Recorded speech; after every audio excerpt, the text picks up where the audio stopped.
In this video, I'm going to show you how to create a binomial probability distribution calculator. So the first thing we're going to do is create space for the parameters, which would be the number of trials, n, the probability of success, and the probability of failure or an unsuccessful event. So we have 1, 2, 3 parameters, n for the number of trials, p for the probability of success, and q for the probability of an unfavorable outcome. So we're going to put in whatever numbers we get from any given problem, and I'm going to use 5 as an example. And for the probability of success, we'll do 0.6, and then we'll make Q always based on whatever we enter for P, so that it's 1 minus P. And I'm just going to create some sort of way for them to look special so that we can tell which ones are going to be absolute references. Anything here is going to be an absolute reference in the formulas we're going to create.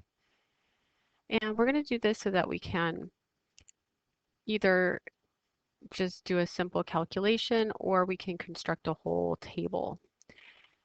So if I just wanted to calculate P of X equals a certain value of X, so exact probability,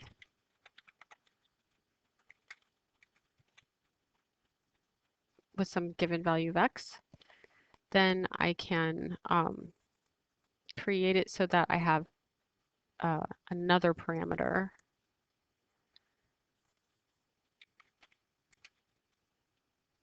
X. And then I could also do a cumulative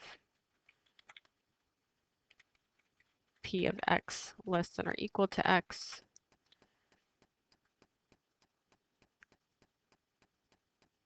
section here. Okay, so let's make this go like this.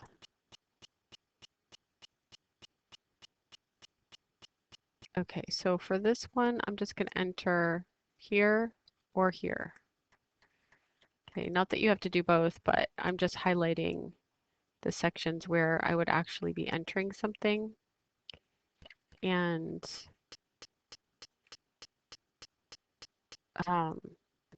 also anything in these tables, this will be for actually constructing a table.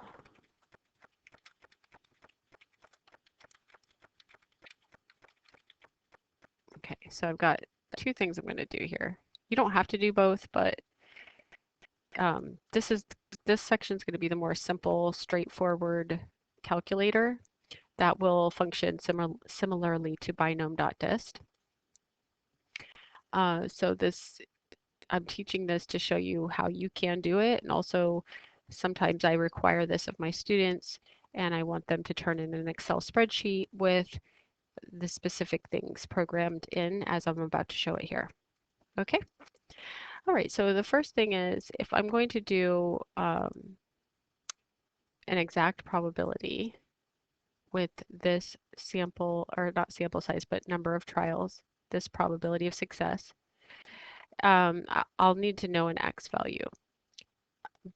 Let's say I want to know the probability of getting exactly 2 successes, and I can't use binom.dist because that's not the assignment, but I can use binom.dist potentially to verify the answer.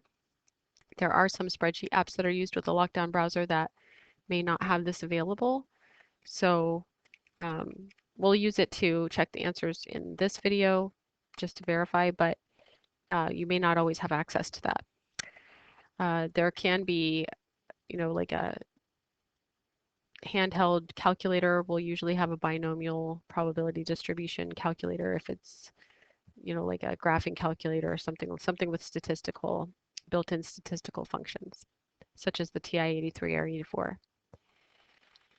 All right, so assuming we cannot use binom.dist, we're going to use the combine function to calculate the number of ways that I could get 2 successes in 5 trials. So that'll be, in this case, 5, choose 2, but I'm going to use the references here so that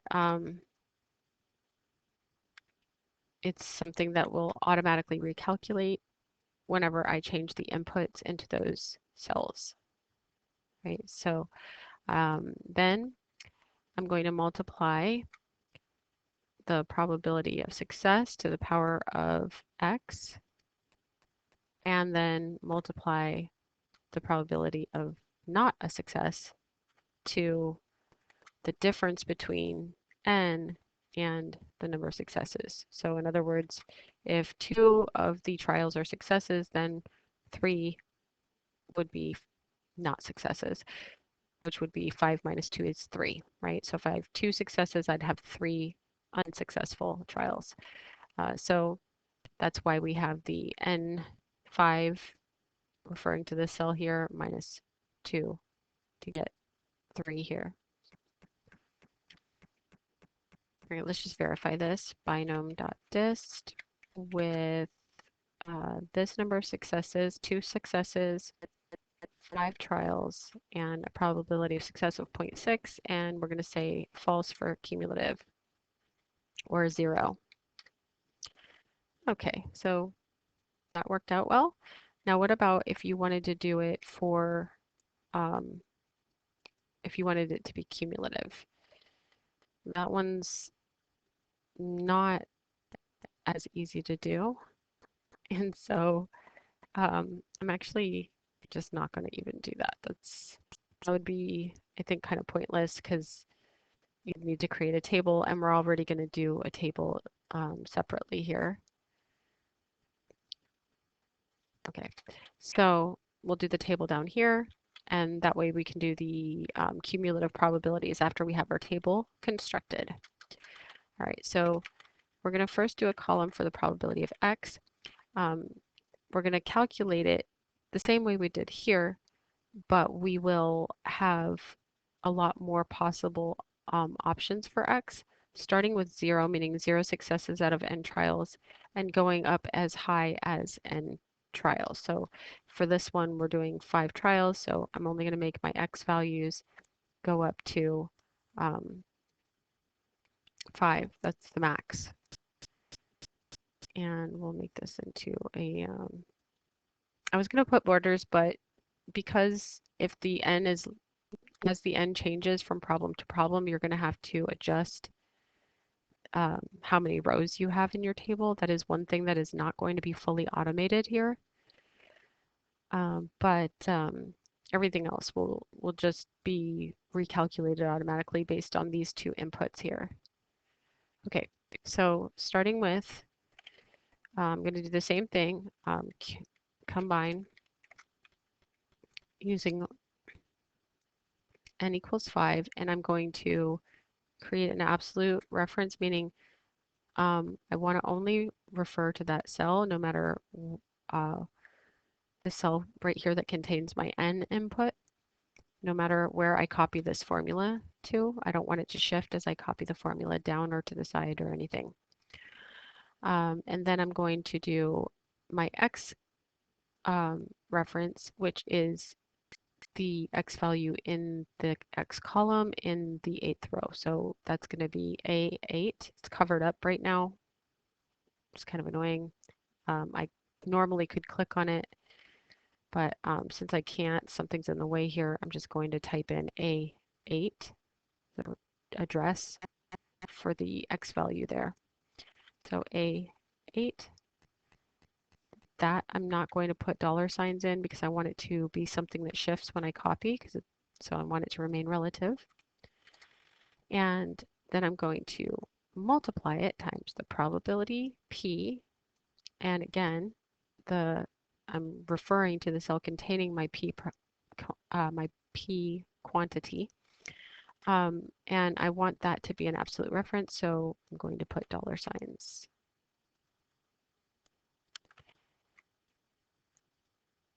And then raise that to the power of, again, x is in A8. So even though I can't click on it, I'm going to put A8. And that one is going to need to be relative.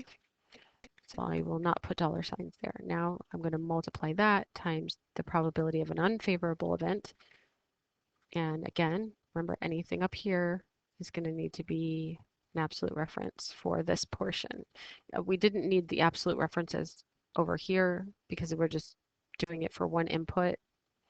But because we're working on something that we want to copy down to calculate for all these different x values, all the references to the x value are going to be relative, but all of these up here will remain the same, absolute, with the dollar signs inserted. So dollar signs, and then to the power of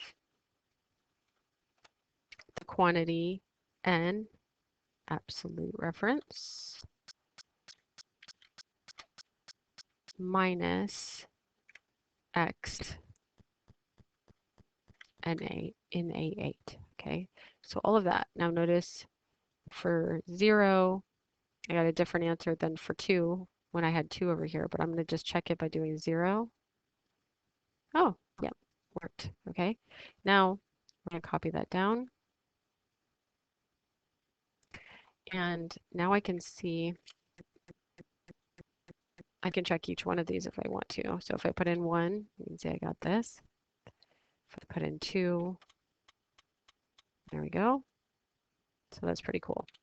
Okay, so now I have successfully completed my simple binomial distribution probability calculator, excuse me. And now to take it a step further, to do the cumulative for less than or equal to a certain value, I'm going to just be adding up the probabilities in that first column. So the probability of getting 0 or fewer successes is the same as the probability of getting 0 because you can't go any lower. The probability of getting 1 or fewer, so 1 or 0, would just be the previous probability I already have plus the probability of 1. So the probability of 0 plus the probability of 1 is the probability of 1 or fewer successes. And I'm going to continue in that fashion, so I can actually, since I used relative references here to get this one, I can copy that down now. And you should always see a 1 in the bottom, indicating that these are, have accumulated up to the total maximum probability of 1, meaning that all possibilities have been accounted for without any overlap. You should also see that if you do the sum, adding up all these probabilities, and you've done that part correctly, it should add up to 1. Okay, so now, now I have my cumulative probabilities. I could also do the complementary probability of x being greater than, strictly greater than a specific value, and that can come in handy for certain problems. So it's just 1 minus the probability of less than or equal. So I can do that on the top one and then just pull that down. All right, now once I've done this, I can use this over and over again for multiple problems. However, if my n changes, then I have to be really careful because, for instance, if let's say I did a similar problem and the number of trials was still 5, but the probability of success changed to say 0.8, if I just change the probability, the p value, everything, I don't know if you noticed that, everything recalculated. Okay. However, if I have a different sample size, or not, I keep saying sample size when I really mean trial size, which is kind of the same thing, but different number of trials,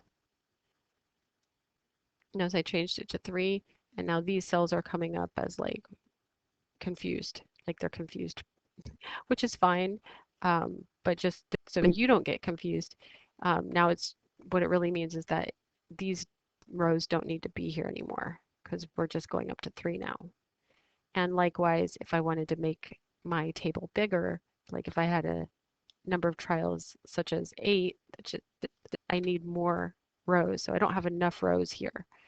And you might not catch that if you didn't know what you were doing. So in that case, I would need to make sure to extend this to 8 and then also extend these 3, just copying those formulas down. Now, another thing you can do if you don't want to worry so much about remembering to expand your table with larger n sizes, you could just make it big, like really big. And sorry, I didn't do that right. I gotta kind of copy the pattern down. So say I went all the way to like some crazy number. I mean, the likelihood that you're going to get anything this big is very small. Um, and as you're going through the example problems and practicing, you'll figure out if this is sufficient or not. It should be. So I just got a whole bunch of possible, rows. I could go more either way. I mean, if you really wanted to get crazy, you could totally do that. You could just go and go for a while and it's all good. You can go as far as you want very quickly. And then, of course, we would have to copy all these down. But you're going to notice that you have this error message beyond the number of rows that matches your 8. So, I mean, matches your n is what I meant to say. So, but the advantage to doing it this way is that no matter what your n is, if you change it, it's always going to accommodate so that you don't have to make any adjustments and you'll just have error messages for the ones that are not needed. And then if you have a smaller n, no problem, right? It just gets smaller. But yeah, so that might be the smarter way to do it. It's just make it big enough to accommodate bigger sizes of n and make sure that you know not to get bothered when this happens.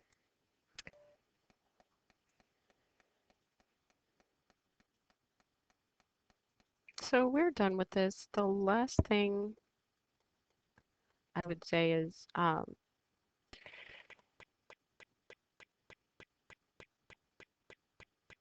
wanted to tell you how these were going to be useful. So, well, really, if you're asked for the probability of 3 or fewer of something, right, then you would say this was the answer. But the probability of exactly 3, of course, would be something like this, okay, in this column. And the probability of more than 3 would be, of course, right here, okay? And still another thing that you could see is something like the probability that x is greater than or equal to 3, okay? Now that one might be a little harder to see it, but greater than or equal to 3 is 4 or more, right? So you would actually want this one. Or if I said the probability that x is greater than or equal to 1, for instance, that would be this one right here, right? 'Cause it's starting at 2 and going greater.